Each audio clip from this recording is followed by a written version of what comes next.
बच्चों जय हिंद। बच्चों हमने लास्ट क्लास में फोटोसिंथेसिस किया था क्लास 7th में।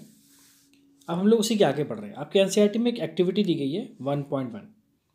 इस एक्टिविटी में कह रहे हैं कि एक ही प्रकार के दो प्लांट्स लेने। ठीक है, दो गमले लीजिए दो प्लांट्सों के। एक को अंधेरे में रख दीजिए 72 घंटे के लिए और दूसरे को सनलाइट में रख दीजिए। फिर दोनों प्लांट्स की लीफ में हम आयोडीन का टेस्ट करेंगे, उनकी पत्तियों में हम आयोडीन का टेस्ट करेंगे। अब बिल्कुल उसी प्रकार करना है जैसा क्लास 6 में किया था, तो उसे नोट कर लीजिए। अब उस गमले को जैसे आपने अधिक अंधेरे में रखा था 3-4 दिन के लिए सनलाइट में रख दीजिए। अब दोबारा इसकी पत्ती पर आयोडीन का टेस्ट करिए। फिर आप अपने इस टेस्ट को अपनी नोटबुक में लिखें। ठीक है, बिल्कुल उसी प्रकार इसको आपको करना है जैसे आपने क्लास 6 में किया था। मैं यहाँ पर कुछ नया बताने नहीं जा रहा हूँ, लेकिन हरी पत्तियों के अलावा भी अदर कलर की लीव्स में भी क्लोरोफिल होता है। बस अंतर इतना होता है कि इस क्लोरोफिल को अगर कोई लीफ लाल कलर की है या ब्राउन कलर की है या किसी अदर कलर की है, तो वो जो पिगमेंट होते हैं ना, वो क्लोरोफिल के ग्रीन कलर को ढक लेते हैं। और लेकिन इसके बावजूद भी समझिएगा कि इन लीफ में प्रकाश संश्लेषण होता है, बस वहाँ पर वो कलर हावी नहीं होता है। ग्रीन कलर उतना हावी नहीं होता, इतना अदर कलर हावी हो जाते हैं। आपने जितनी भी मॉइस्ट वॉल होंगी या गीली दीवारें होती हैं घरों में देखा होगा कभी कभार आपने, तालाब हो या फिर तालाब में जो स्टडी वाटर है, ठहरा हुआ जल है, आप उसमें देखेंगे कई कई काई जैसी लग जाती है ना। कई तो देखेंगे कि ये सामान्यतः ये जो काई है ना, वो कुछ एनिमल्स की ग्रोथ के कारण बनते हैं। उसे हम शैवाल कहते हैं या फिर उन्हें हम क्या कहते हैं, उन्हें हम शैवाल कहते हैं, मतलब उन्हें हम एल्गी कहते हैं। अब आप सोचेंगे कि एल्गी का रंग हरा क्यों होता है? क्या इनमें क्लोरोफिल होता है जिसके कारण ये हमें ग्रीन दिखाई देते हैं? अगर ग्रीन है तो क्या ये भी फोटोसिंथेसिस के द्वारा अपना फूड सेल्फ मेड करेंगे, खुद बनाएंगे? आपने पढ़ा है कि फोटोसिंथेसिस के द्वारा प्लांट कार्बोहाइड्रेट का सिंथेसिस करते हैं। ओके, और ये जो कार्बोहाइड्रेट है, ये जो हम लोग जिसकी बात कर रहे हैं, ये कार्बोहाइड्रेट में कार्बन, हाइड्रोजन और ऑक्सीजन का एक मिक्सअप है। इसी से बना हुआ है, कार्बन, हाइड्रोजन और ऑक्सीजन से बना हुआ। अब इसका यूज जो हमारा जो फूड है उसके जो अन्य एलिमेंट्स होते हैं उनकी सिंथेसिस में होता है। जैसे प्रोटीन। अब प्रोटीन क्या है? वो नाइट्रोजनस मैटर है। इसमें कार्बन, ऑक्सीजन और हाइड्रोजन के अतिरिक्त नाइट्रोजन भी होती है। मतलब प्रोटीन में कार्बन, हाइड्रोजन और ऑक्सीजन तो है ही, इसके अलावा नाइट्रोजन भी है। अब यहाँ पर फिर क्वेश्चन उठेगा कि प्लांट्स को नाइट्रोजन कहाँ से प्राप्त होती है? अब देखिए, जैसा कि आपको पता है कि हमारी एयर में जो नाइट्रोजन गैस है वो पाई जाती है और अच्छी खासी मात्रा में पाई जाती है, लेकिन प्लांट इसका एब्जॉर्प्शन नाइट्रोजन गैस के रूप में नहीं कर सकते। भगवान ने उनको इस तरह से बनाया है कि भैया वो गैस के रूप में नाइट्रोजन को एब्जॉर्ब नहीं कर सकते और उन्हें नाइट्रोजन चाहिए भी। तो क्या करें? उसके लिए सॉइल में कुछ कुछ स्पेशल टाइप के कुछ बैक्टीरिया होते हैं, जिसे हिंदी में जीवाणु कहते हैं। ये जो बैक्टीरिया हैं, ये जो गैस नाइट्रोजन है इसका यूज करते हैं, इसको चेंज कर देते हैं। ठीक है, और इसको चेंज करके इस गैसीय नाइट्रोजन को मिट्टी में ऐड कर देते हैं।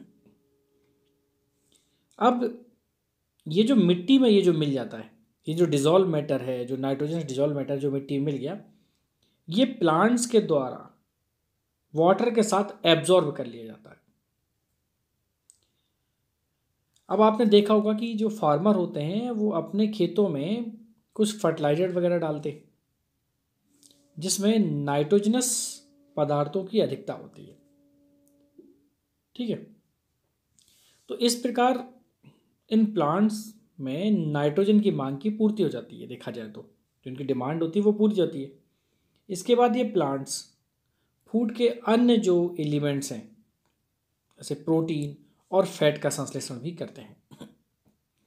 एक चीज़ मैं और आपको बताता हूँ, जो प्लांट होते हैं वो नाइट्रोजन को, गैसीय नाइट्रोजन को पहले नाइट्राइट में बदलते हैं और फिर नाइट्राइट को नाइट्रेट में बदल देते हैं और उस नाइट्रेट के फॉर्म में वो सॉइल से उसको एब्जॉर्ब कर लेते हैं। ठीक है। अब आपने एक यहाँ प्लांट देखा है जो आपकी एनसीईआरटी में दिखाई दे रहा होगा, ग्रीन कलर का। उसके ऊपर देखिए कुछ कुछ है ना, ऊपर से उसको कुछ कुछ बेल टाइप की है। इस बेल को अमर बेल कहते हैं। अब ये क्या होते हैं, हम लोग इनकी बात करेंगे। एक प्रकार का ये, इसके बारे में हम थोड़ा आगे बात करते हैं। पहले हम देखते हैं कि जो प्लांट्स में समझते हैं, प्लांट्स में जो पोषण होता है, वो न्यूट्रिशन होता है, उसके कुछ कुछ अन्य विधियां भी होती हैं। अब वो अन्य विधियां कैसी हैं? कुछ प्लांट्स ऐसे भी हैं जिनमें क्लोरोफिल नहीं मिलता, तो ये फूड को या फूड की सिंथेसिस नहीं कर सकते, तो वो जीवित कैसे रहेंगे, वो जिंदा कैसे रहेंगे, बड़ी दिक्कत है। और ये फिर ये न्यूट्रिशन या न्यूट्रिएंट्स को किस प्रकार से प्राप्त करते हैं?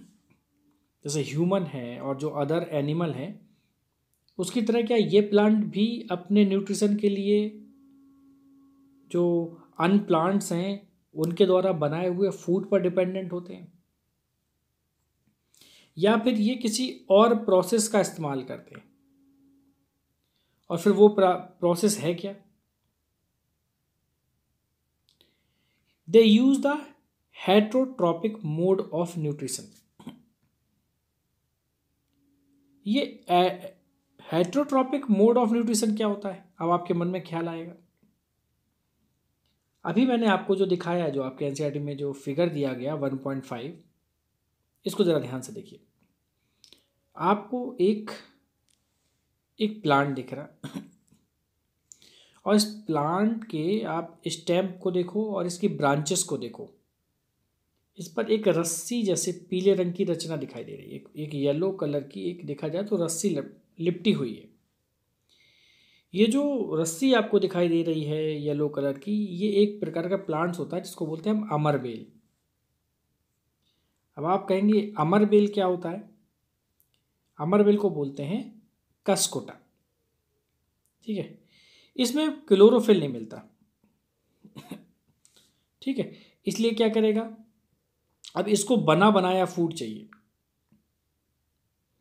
ठीक है, तो ये क्या करता है, ये दूसरे पौधों से जाके चिपक जाता है।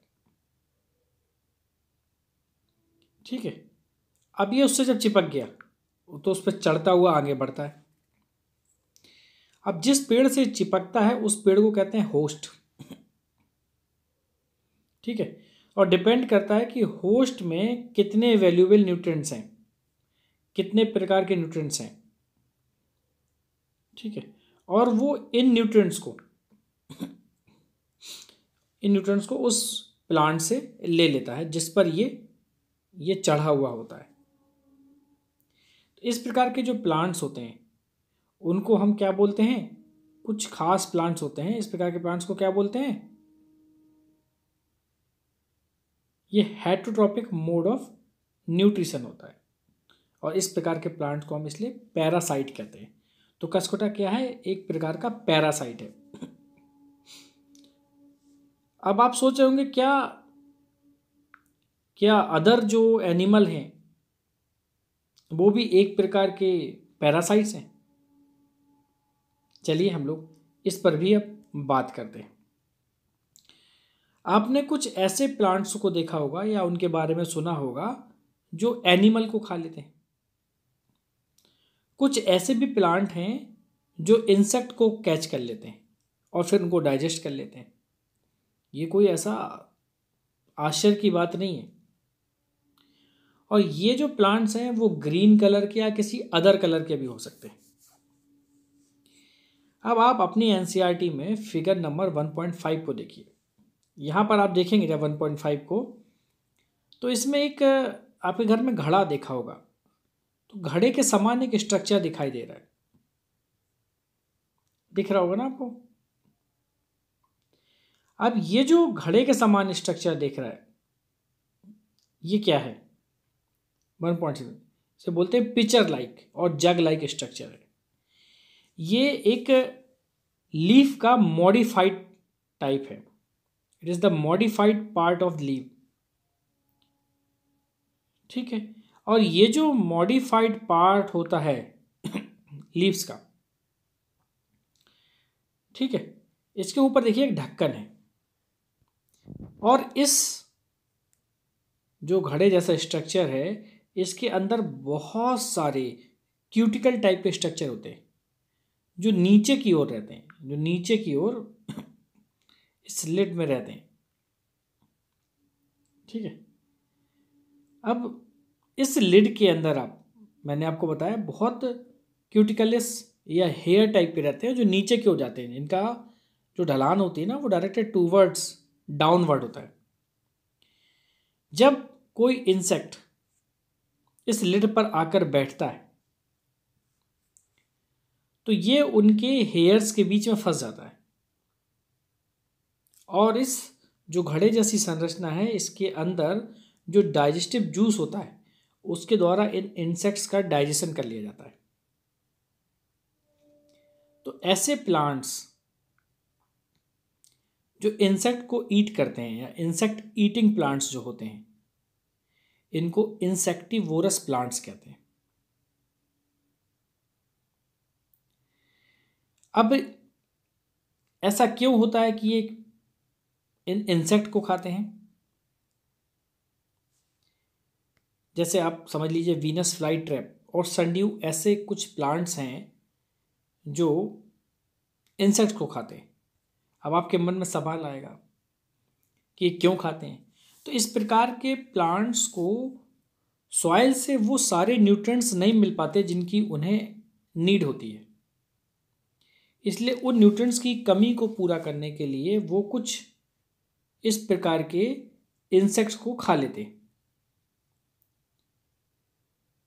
ठीक है, और उनसे वो अपने न्यूट्रिएंट्स की कमी को पूरा करते हैं और फिर वो आगे बढ़ते हैं। अब यहाँ पर इमेज में देख रहे हो एक बच्चा है जिसका नाम है बूजो। वो कंफ्यूज्ड है कि पिचर प्लांट्स हैं वो ग्रीन है और कैरीज आउट फोटोसिंथेसिस भी कर रहे हैं, then why does it feed on insects? फिर वो इंसेक्ट्स को क्यों खा रहे हैं?